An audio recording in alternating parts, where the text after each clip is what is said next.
Hey folks, welcome back to another episode of Better Products by Design. I'm your host Harko, and today we have Kimberly, an entrepreneur and design enthusiast who's all about authentic design practices. Trust me, you don't want to miss this.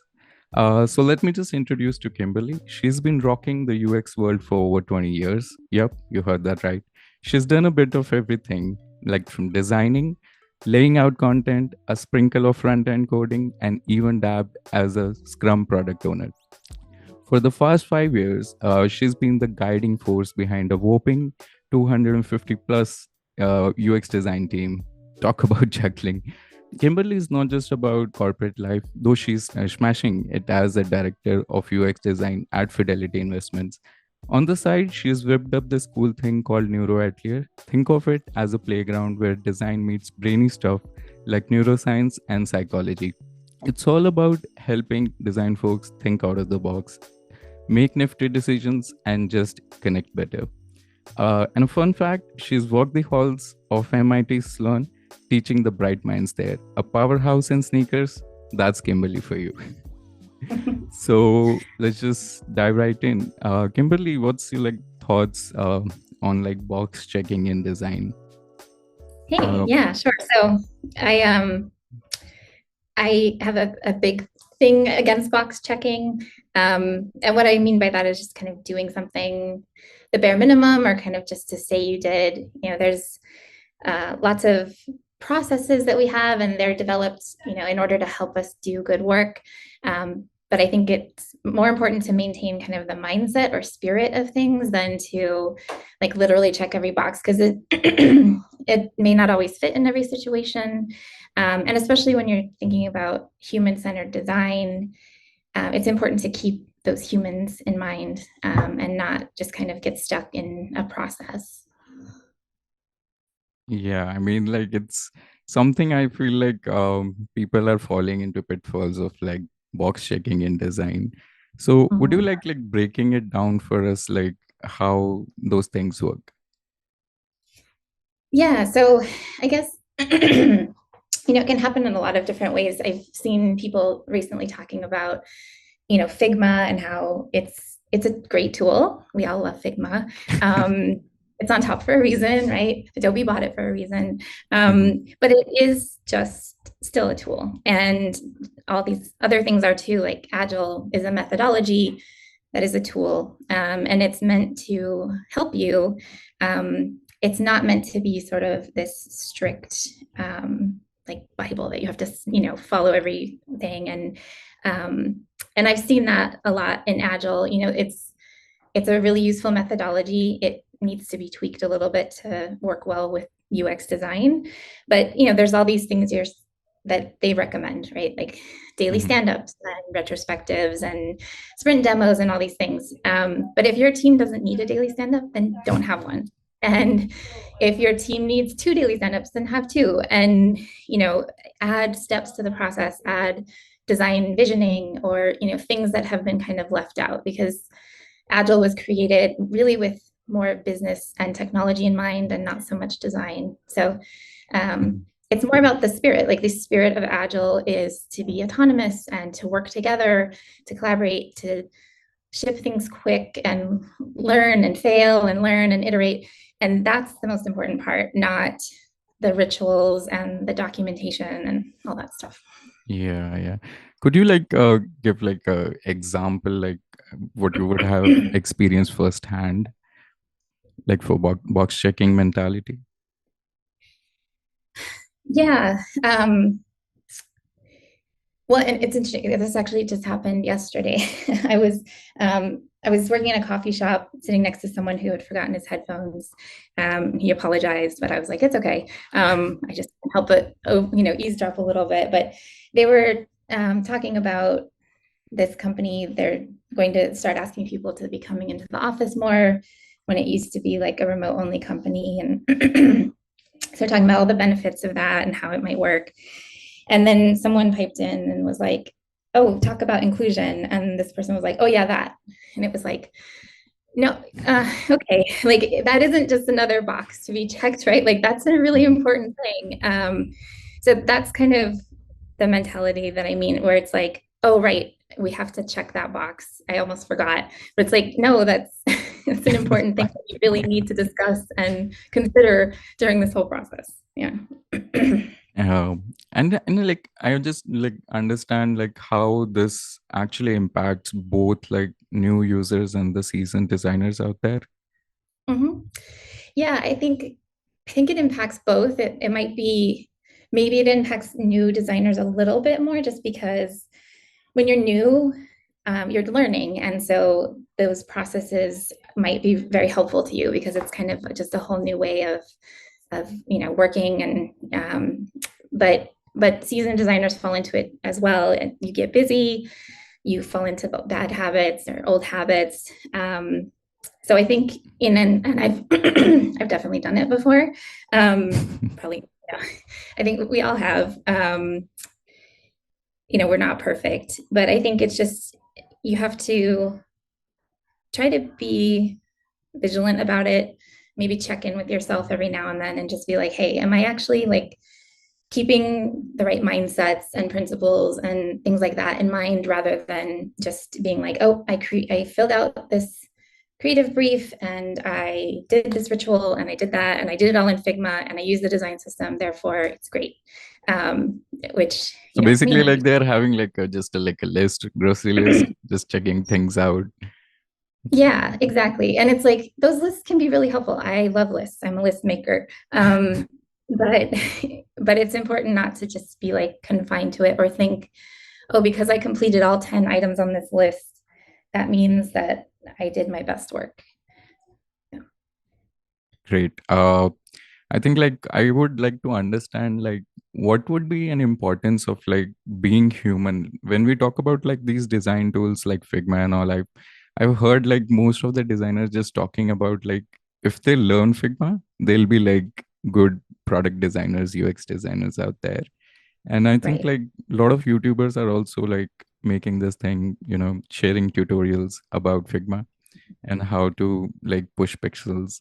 And I feel like it's the importance of being human. And I think like that's the view and the mentality, like how us being humans can be like a vital tool in design. So would you like to talk more about it? Yeah, definitely. Yeah, I mean, like you said earlier, I've been in UX design for about 20 years before it was even called UX design, or maybe it was, but I hadn't heard it that then. Back then, I was a webmaster, and you did everything. You coded, you created all the graphics with gradients and all that stuff, and you laid out pages with tables and all these, horrific things now. But you know, over the years, like back then it was like Photoshop was the thing, and then Flash was super cool, and then Fireworks and Dreamweaver, and on and on. And these are all just tools. And yes, tools help you get the job done, and tools will always get better as time goes on. Well, I hope they will anyway. They seem to be. But we it's people and AI is another example. It's like it's a technology, it's a tool for us to use, but we are the makers of those tools and we're the people who create things with those tools. We shouldn't be kind of beholden to them. And this is why I love pen and paper. Like that's my favorite tool. And pen actually specifically over pencil. That way, if I mess something up, I have to kind of do it over again. I like to, sometimes you look back and you're like, oh wait, that thing I thought was a mistake is actually the right thing to do. Um, so, it's important to, again, it's the kind of mindset of design. You're trying to design something to fit, to a certain function, to guide a user through a task or something like that. And if you jump into a tool right away and start, making it kind of like jumping right into a high fidelity prototype before you've sort of thought things through and gotten messy and really dug into it, it's really easy to miss things. And because it looks nice and shiny and it's all the right colors and the right, fonts and whatever, it's easy to think like, oh yeah, that's a good design because it looks good. But it may not be a good design because it might not work well. So Yeah, I think like I fell into the same trap when like I started my own journey. I used to be more towards like following Behance and Dribble. I would say like seeing those screenshots of like the apps. And I would like Yeah, this looks really cool. But when I like went into it and like that research thing came to the existence, right? And then you yeah, realize that it's just not how it's gonna work. right. And yeah, I mean, like the dribbles, all the screenshots are just there for inspiration. And most people, like, all I see, like, freshers out there who just starting out, they don't realize, like, if this thing will literally work in the real app or not, because those are just two or three screenshots. So, Yeah. what would be like one piece of advice for someone who's trying to make their designs like more human centered? Yeah, I think it's it's slowing down just a little bit, like just asking some questions up front. You know, is this the right problem to solve for the right people? And then is this really the right solution? Have I tried out different things? And getting to the why, getting deeper in, which is why I like jobs to be done and other tools that can try to help you get into the real the deeper reason why people are using your product or why it's useful to them. Even just asking why a lot. I always, when I meet with new business partners, I warn them that I'm like a 4-year-old and I'm going to just ask like why over and over again, and not to be like offended or surprised. It's just um, often, and this happens a lot. I'm sure anyone who's designed with others has probably experienced this, where um, they come to you with the solution rather than the problem. So I've had that a Mhm. lot, where someone's like, "Oh, I went ahead and mocked up what I'd like you to do," and it's like, "Oh, okay, yeah, but it's like a giant red button, like right up in the header. So Mhm. that's not." And instead of being like, "Oh, wow, we can't do that," right? It's like, okay, instead, just being like, "I see that you have this big red button right in the header. Why? Like, why did you put that there? Why, and it's usually just, oh, well, it's the most important thing on the page, or nobody's clicking on the button. So I thought if we put it at the top and made it huge and red, maybe people would click on it." And it's like, oh, okay, well, that's what we're trying to get to, is like, what is the problem? And then I kind of gently let them know, like, let me solve it, right? Like that's my thing. You just tell me the problem and I'll solve it. Um, yeah, and I find that doing that and kind of teaching people as you go. I've had business partners kind of that I've worked with several times be like, I really appreciate that you kind of taught me how to do design, as you went. And it's like, yeah, because I dig into the why and explain why I am doing the things I'm doing as well. Like, I moved this over to the right and I made it this size and this color because, first of all, that's our style, or it's the component in our design system, but also because you told me that the priority of information is this, and therefore I made the hierarchy match that. These sorts of things. So I think that's just another tip, which isn't necessarily about being human, but maybe it is to kind of have a reason for everything you do and be transparent about it. People tend to then trust you more. I've had business partners and technology too be like, I started explaining, okay, here's why I did this. And, and they're like, no, no, we got it. We know, we trust you. Just do whatever you think is best. And it's like, yes, okay, we've reached that point in our relationship. But you have to earn that. You have to kind of, get there. So, yeah. Great. Do you like, I think like that's one question out there on everybody's mind. Uh, can AI replace UX designers or product designers? Yeah.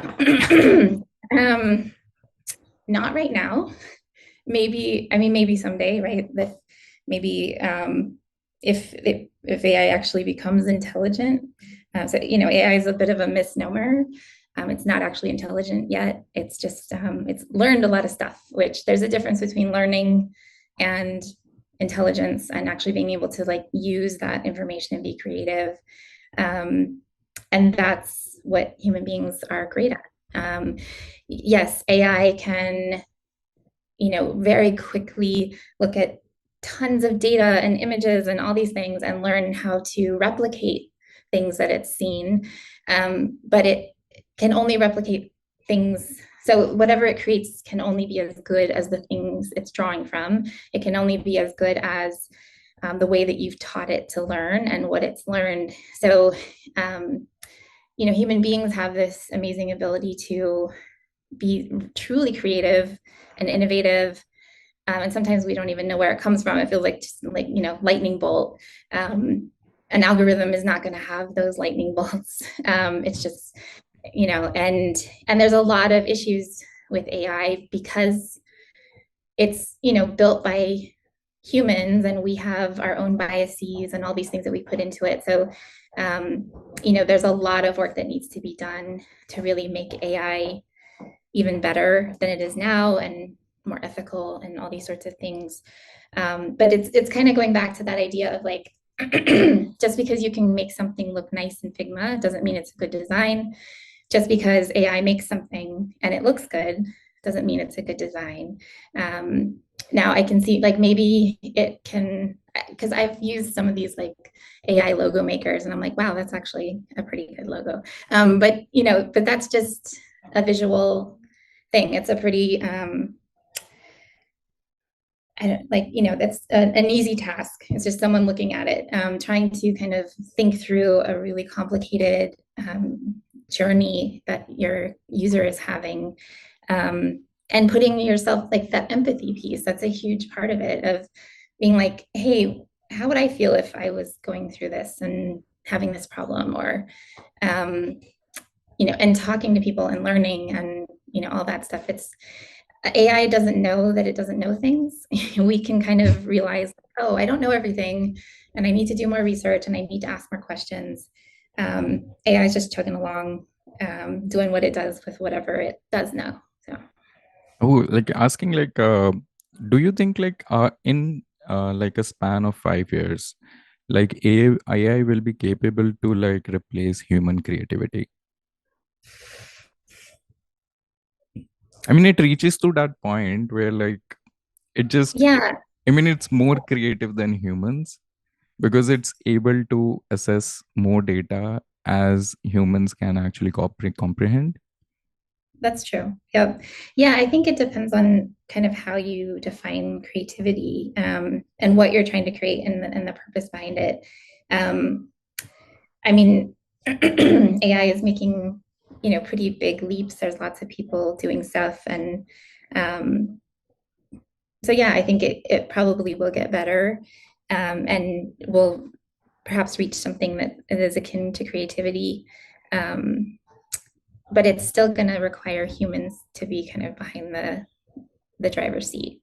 Um, and, you know, even just to double check it, I mean, you might be like, we really worked really hard and we have created like perfect, little AI algorithm, and it knows all the things we needed to know, and we've gotten rid of all the bias and all these things.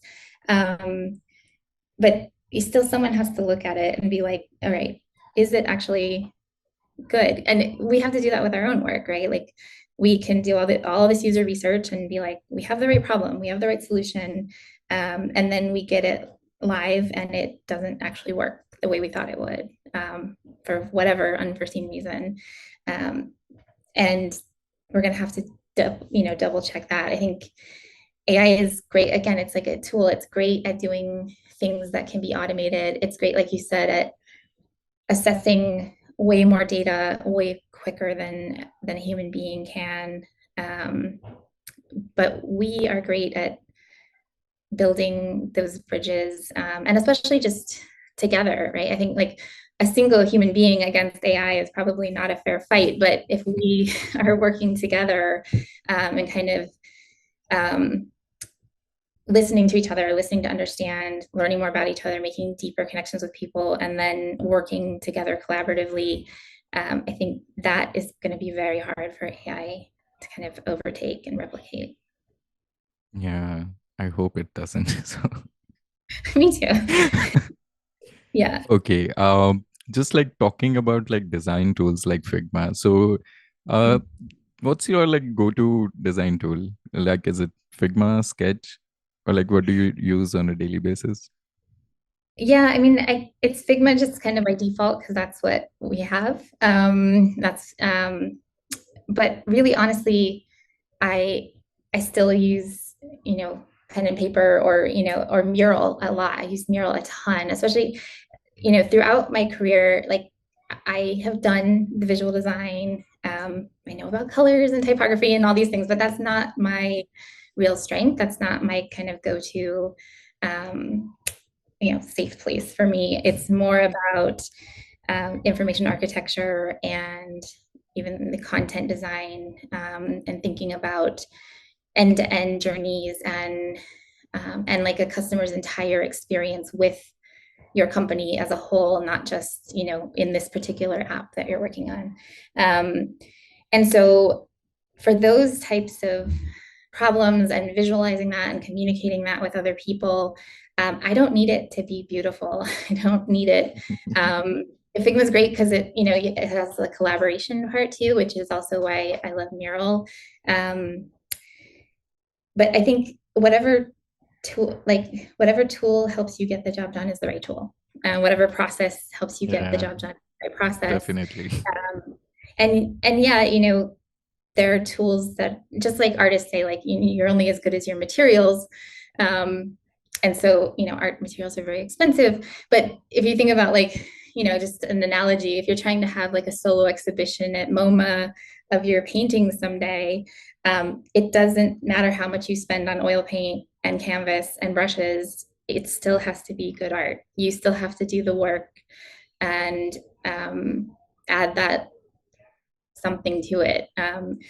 So it's the same with design. You can have the best tools and it can look really slick, um, and totally fail. So, I mean, does it like choosing the right tool like influence the quality of the design? yeah, I mean, I think to a certain extent it does because, the more the tool can do to kind of help you, the better. I remember totally dating myself, but back, when like Dreamweaver was really becoming a thing, and they come out with this ability to create a sitemap within it, and it was like, oh, dude, thank you, that is so helpful. Because I was, drawing out all these little boxes to show navigation and stuff, and it was like, oh, now it does it for me. So in those ways, they can be really great, and it can free up your time to do the things you do that you really need to do, which is um, that's what I love about design ops. It's the same kind of thing. It's like taking away all those little tasks and things that designers do to get their work done, but it's not what they want to be doing. It's not what they're good at. It's not what is like the most valuable use of their time. So kind of taking away that stuff off their plate so that they can just be really creative and focus on whatever it is they do on the IA, on the conversational design, on whatever it is that they're doing. Yeah. Great. So like thinking about like Figma, like what would be that one feature you wish every designer knew about? Yeah, well, actually, it's a newer one. These development tools, which I think is cool. Um, I've also always been a big proponent of knowing a little bit under the hood of how this all works, right? So I think if you're going to design for the web, for apps, you need to understand a little bit of HTML. You need to understand how mobile devices work, how um, service providers and all these things can affect the user experience of an app and things like that. You don't have to actually be able to like code these things, but it's important to just, it's sort of like that's the scaffolding upon which your work is built. So it's helpful to know that. Um, and I've always loved using developer tools within Chrome and things. Inspect Element has always been my Yeah. best one. Um, and that's one of those tools that's like that's not slick at all, but I've used Inspect Element thousands of times.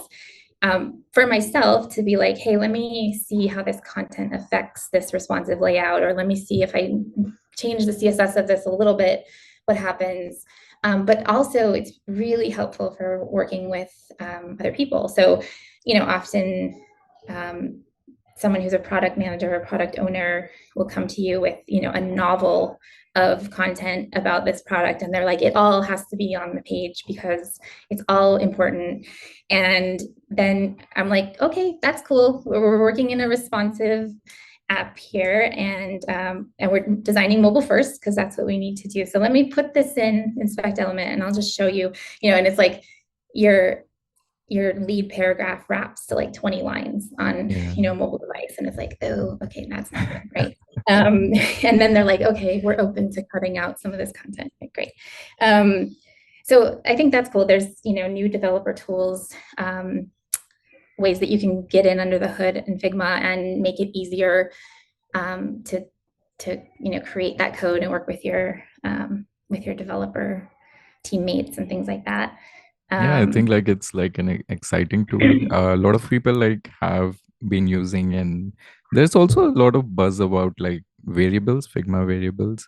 Uh, Mhm. and I think like when there was the keynote, like think about it like the community was using this term known as design tokens, if you're aware of, Yep. and they just changed that name and they launched this variable features, which is like I think like a really good feature uh, Mhm. for people to like build their design systems.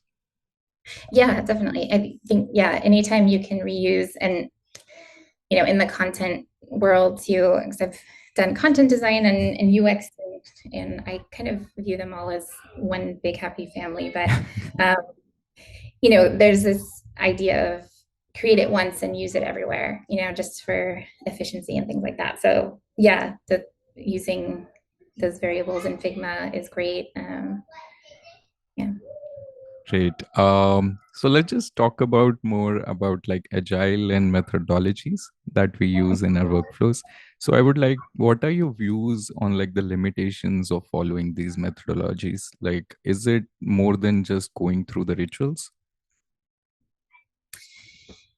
Yeah, I mean, I think it's just making sure that you remember that those methodologies are there to serve you, and that you can take or leave whatever parts of it work. You can combine Agile, Lean, and Scrum in whatever way you need, or you can kind of stick to one. You can do Kanban, you can, have backlogs. There's all these different ways to kind of structure your work. And when I was, doing like design program management, design ops, and trying to use Jira, it didn't really work well. Like, it worked well when I was doing more design work within kind of a squad that we called it, and just your team, because there was a backlog and there was a 2-week sprint and all these things. But it kind of started to break down when it was like, well, I don't have a 2-week sprint. I'm a team of one trying to get 1,000 things done. And so I'm hoping that this gets done in a month, but it's not always within my control because I'm depending on subject matter experts and whatever, people to get back to me and stuff like that. So, you know, um, doing more of like a Kanban board worked a little bit better for me. So, if someone had been like, nope, you are forced to go into Jira and have 2-week sprints and all this, it's like a whole other job now that I have Yeah. to do this thing that isn't actually helping me. So So do you think like these methodologies like actually contribute or like detract from the design quality like the designer is working on? Um, yeah, it depends on, how it's used. I've seen both. Um, there can be a lot of pain with going full agile, but there doesn't have to be. Because agile wasn't created with UX design in mind. If you look at the roles within it, there's technology roles and business roles and kind of, analysts and a scrum master or project manager, or whatever it is you call that person. And there's no designer, there's no writer, there's no, those types of roles.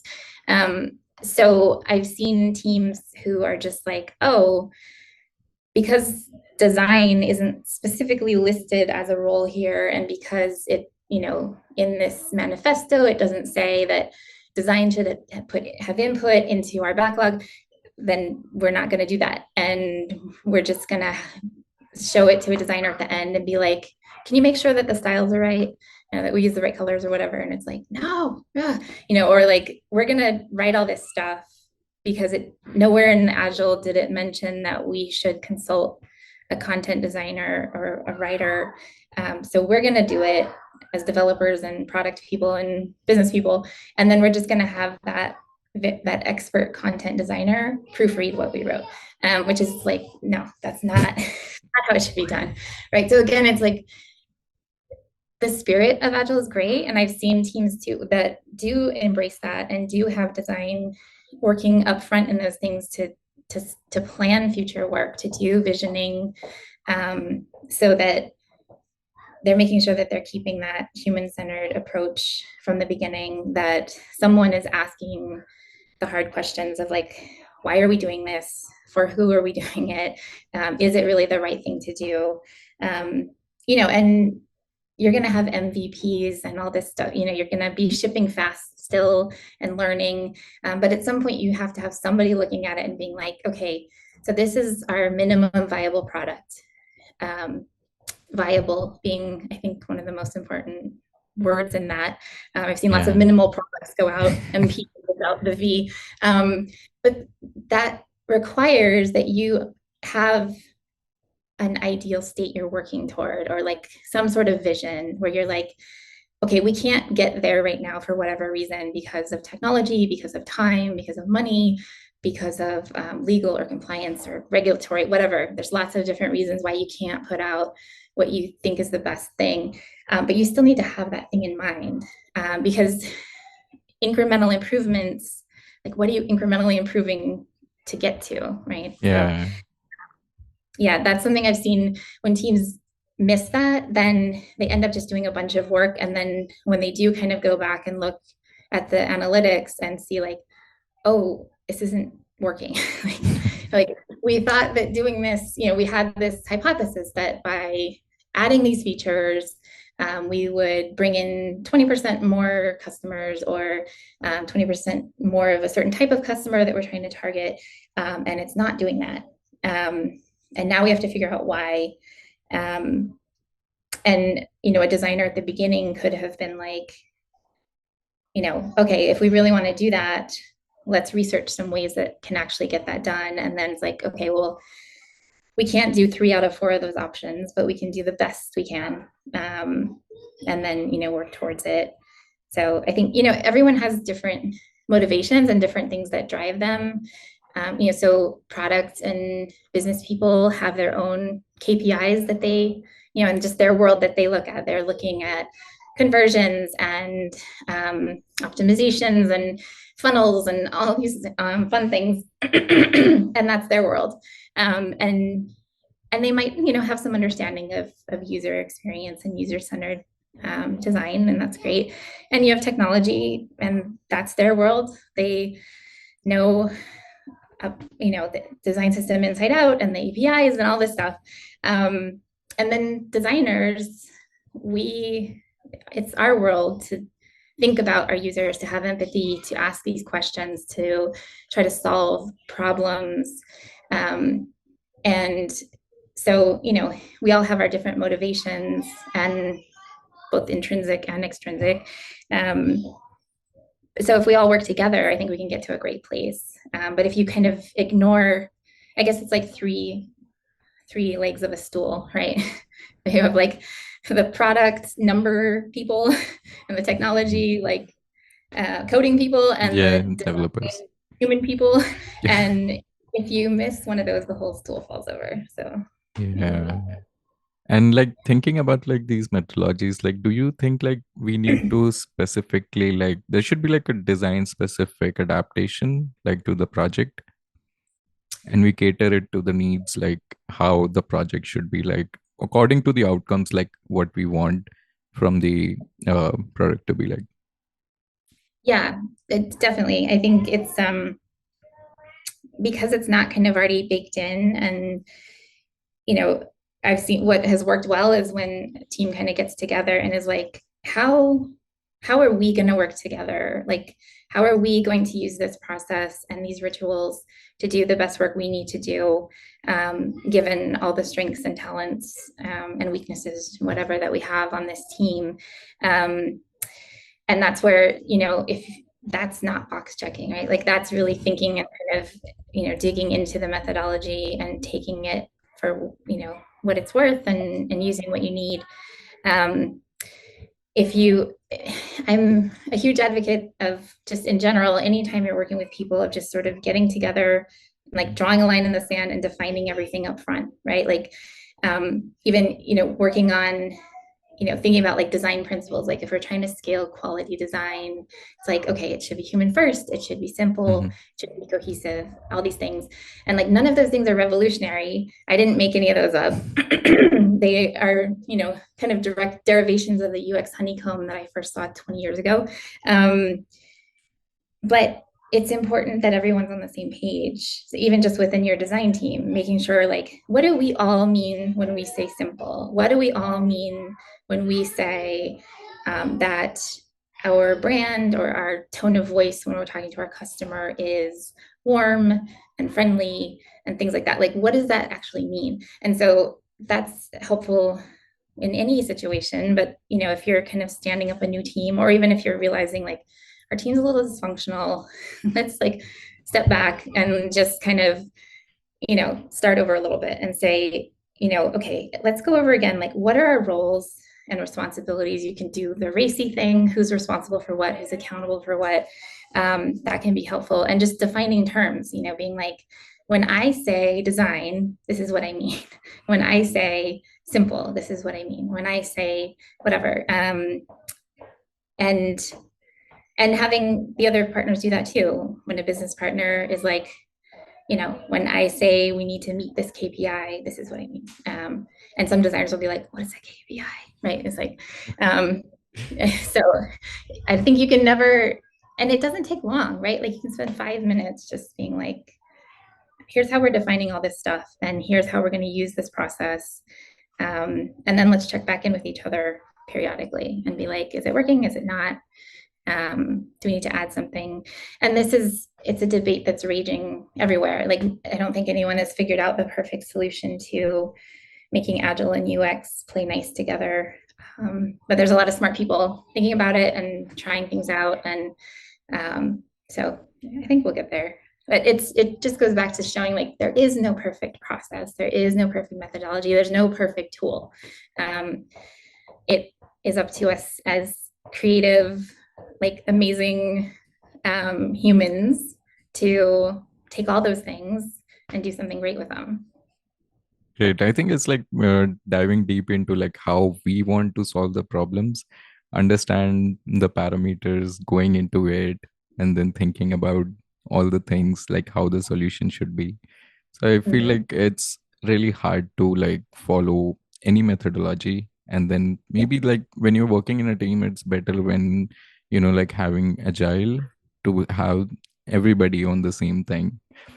Yeah, So, definitely. Because I did years of waterfall and whatever was before that. I don't know. But that was really painful. I mean, I talk about pain with Agile, but my goodness, I remember handing off um an 80, it was like in Word of all things, but it was screenshots that were all redlined. It was an 80-page like document of all these redlined specs to hand off to developers who I never met, who are across the world from me. We're never going to talk to each other. I'm just handing them this stuff, and then they're sending me back stuff, and I'm like, oh, they didn't get this right, or they missed that, and back and forth and back and forth. that was painful. I got so tired of drawing little red boxes with little red lines and like there needs to be 5 pixels of padding here and this font needs to be that. Make sure this is our font stack that we're using. And it's like, oh. So yeah, clearly that was not a great method. And Agile is much better in a lot of ways. We just have to, I guess it comes back to just thinking. As people, we think all day, but we really don't. A lot of what we do is kind of this, like what they call fast thinking. It's just like autopilot, making assumptions, going off, quick opinions and things like that. And there's real value in just slowing down for just like 30 seconds and actually thinking about something. And it's this, the same with these processes. It's like just slow down and be like, what are we trying to get out of this?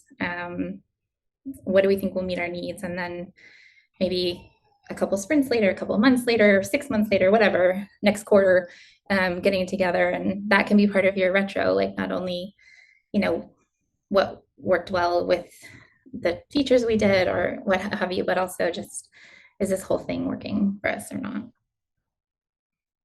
Thing like, yeah, I mean, it can go like a mess really quickly. Yes. Okay.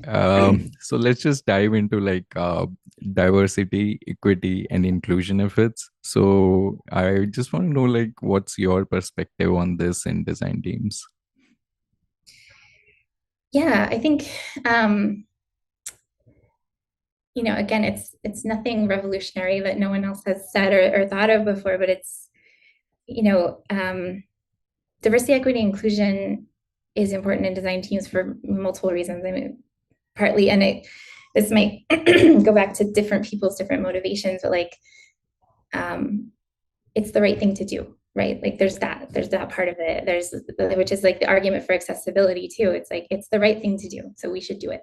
Okay, well, okay. Beyond that, why else should we do it? Well, because as a design team, if there's psychological safety there and connection, and we all feel safe to speak up, we all have some autonomy, nobody's kind of steamrolling over anybody else, even in a team that might look very homogenous in whatever way, we all are going to have different takes on things. We all perceive things in different ways, and you don't ever want, this is one of the problems with brainstorming, right? And this is why like things like brain writing or using Mural, where you can kind of hide everyone's stickies and stuff, is really, really helpful, because it's just human nature. If you're in a room or on a call with your boss or this SVP of whatever, and they put an idea on the board, people are just going to naturally be like, yep, that's the right idea, or, for whatever reason, because either consciously, because they're like, I need to,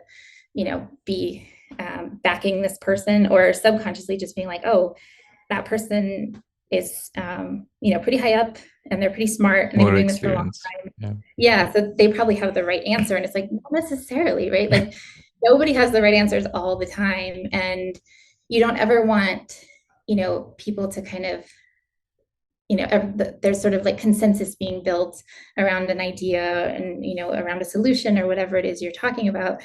And you have someone who's like, gosh, I have this idea that I think would be really great, but I don't know. Everyone's kind of going in this one direction, and I don't want to be that person who's like, wait a second, stop the bus.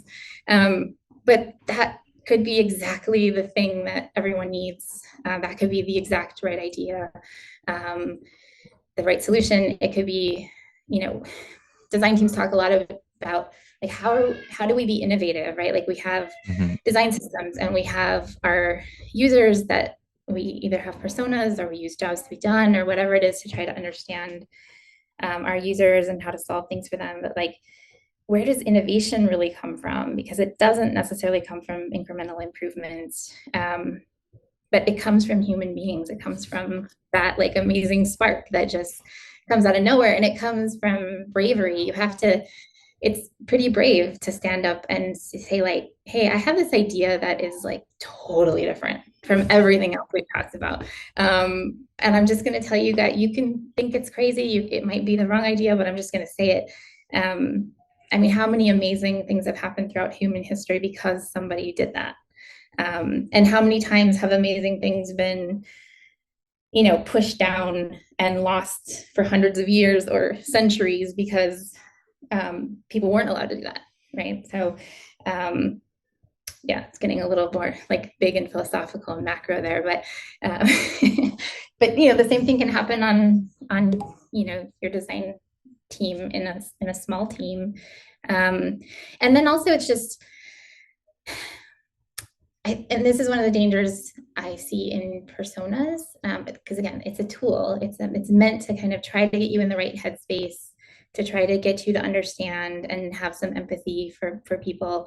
But it's too simple. It's never going to perfectly represent every user using your product or your experience. And if you kind of have this false sense of security there, it can be dangerous.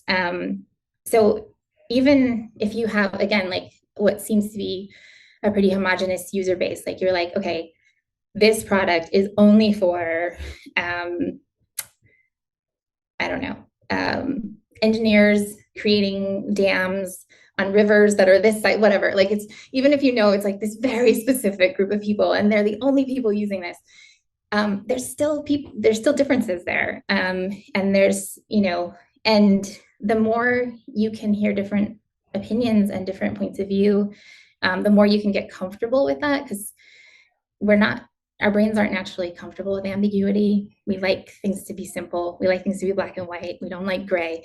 Our brain is like, no. There's all kinds of cognitive biases there, and our brain, trying to make shortcuts.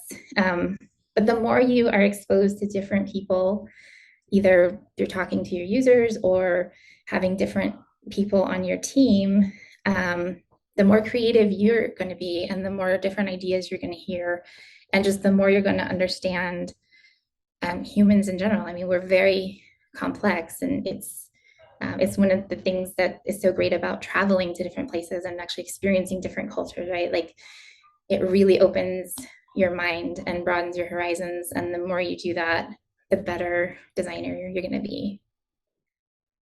Great. Can you share an example where like a more diverse team would like lead to a better design outcome? Yeah. So, I was thinking of like a specific example. So I work in the fintech space, so lots of financial planning and goal setting and things like that, and apps that help you do that for retirement or for buying a house, or all these different things. And um, we had just created kind of a new group of designers who were specifically thinking about diversity and inclusion, and like how are we going to be more inclusive designers for our users, for each other, things sorts of things. And so I was talking to a designer in that group, and she's fairly new, a junior designer, just been out of school for a couple of years, and she was like, I have this idea, and I'm kind of surprised no one's talked about it. And I'm like, okay, what is it? And she's like, well, if you're talking about financial planning and people having all these goals and things, she's like, there's a lot of people, mostly immigrants, who send money back home. Like that's just a part of their life. That was a part of her family's life. That is part of their financial, like, plan. Yeah. And it was nowhere in any tool that she'd seen, like anywhere, right? So she's like, we're leaving out a really important part of a lot of people's financial, world, that we have them input their net income and their gross income, and whatever, how much of a house they want to have and how much risk they're willing to take, all these things, but there's nowhere to put that in. And I was just like, oh yeah, you're totally right. And I know that. I have people in my family who send money back home, but it wasn't something I ever thought of. And it was one of those things like, why didn't I think of that? And it's like, well, because it's not That Yeah. isn't my direct reality. I don't do that. And so I didn't think of it. So even just things like that, where it's like, oh, and some of it is, you're like, that's so obvious. And it's fairly easy to do. It's just, another input into the calculations, basically. But by doing that, not only are you helping people, actually form a better vision of their finances, but you're also being like, hey, we care about you, we see you, and we thought about these things that actually fit your life and your lived experience. So yeah. Great, great. Uh, those are really good insights. Just like one last question, it will be like being human versus technology. Yeah. I think like people want to know like there is a rise in AI, right? And it's gonna replace a few jobs. But Yeah. how do you envision like the future balance between like human designers and like all these technological tools, whether it is AI or these image generation tools? So how we could like create that balance moving forward? Yeah, it's interesting because I was just talking to someone the other day about this, where it's like, um, in one way, AI is just another leap forward in technology. And we've had plenty of them in the past, and everyone freaked out and was like, you know, everyone's going to lose jobs. Everyone's going to be replaced by a robot. And even looking back further in college, I took, a course on the history of the English language, and we learned about how, like, when pens became out, people were like, that's it, the world is ending because now we have pens. And I was like, what? But it's like, it's just, that's kind of how we are. Like, we're like, oh, the good old days, and this new thing is going to ruin everything. So in one way, I think AI is just another version of that. It's like, yeah, it's scary and it's unknown right now because we don't really know how it's going to impact things, and it's changing so fast. But in another way, it is different, because pens don't create other pens, right? Whereas you have AI creating things, and you have interesting kind of compilations of technology, like AI then using a 3D printer to actually create physical things, right? It's like, wow, that is different. We haven't really had that before. Yeah, so I don't know how that's going to play out. I think, but I really believe, like I said, unless there's some big advances and we're starting to get into kind of like Terminator Do you zone think that's here. possible? It might be. I mean, I think, I don't know. I think that's anything's possible. Now I have like the dun dun dun from Terminator in my head. Um, I think without true intelligence, which involves more than just knowing a lot of facts, like you can be an encyclopedia of facts and data and knowledge. It doesn't mean you're intelligent. It doesn't mean you're creative. It doesn't mean you're going to have the best ideas.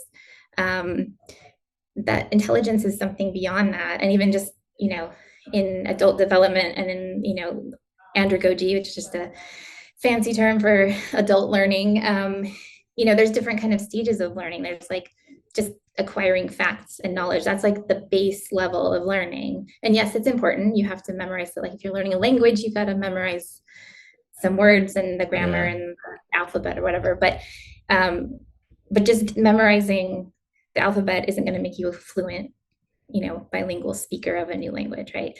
And it's the same with all these things that we do. Just having all that knowledge, that's great. It's really helpful. But it doesn't mean you're going to really be actually creative, um, in the way that I'm thinking of, not just like visually creative. Like I've seen AI make some pretty dang creative, art, or images, but really being creative, and that innovation of kind of making these leaps forward that nobody saw coming.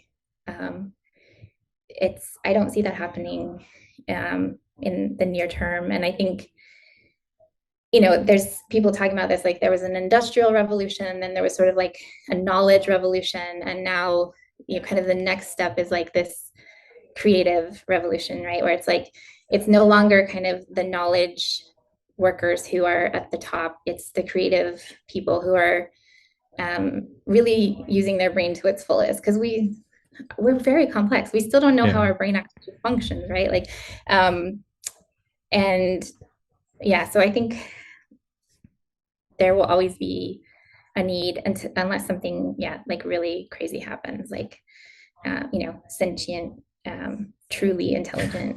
Hoping for the I don't best. Yeah. know. Okay. Thank you so much. We'll just have like a fun rapid fire round, Sure, just to lighten up things. Yeah. So like, should we start? sure. Yeah. Okay. So what's your favorite design tool? Pen and paper. Okay. Agile or waterfall? Agile. One word to describe your design philosophy. Oh boy.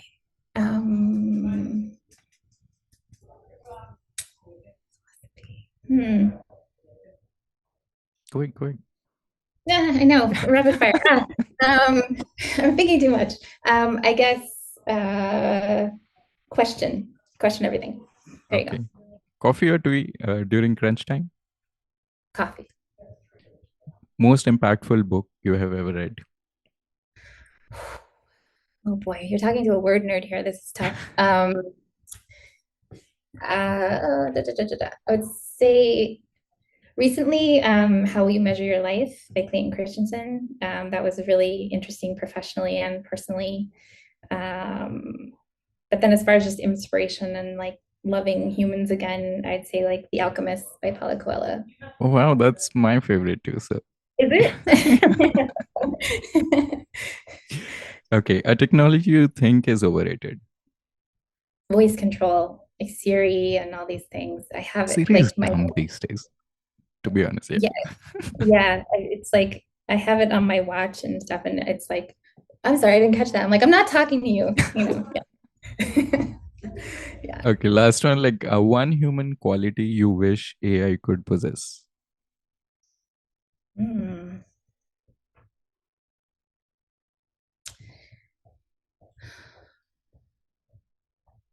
Um, I guess maybe morality. Ah, I was like going back and forth between morality and love, because I think, love, but they're kind of, I don't know, they're kind of connected.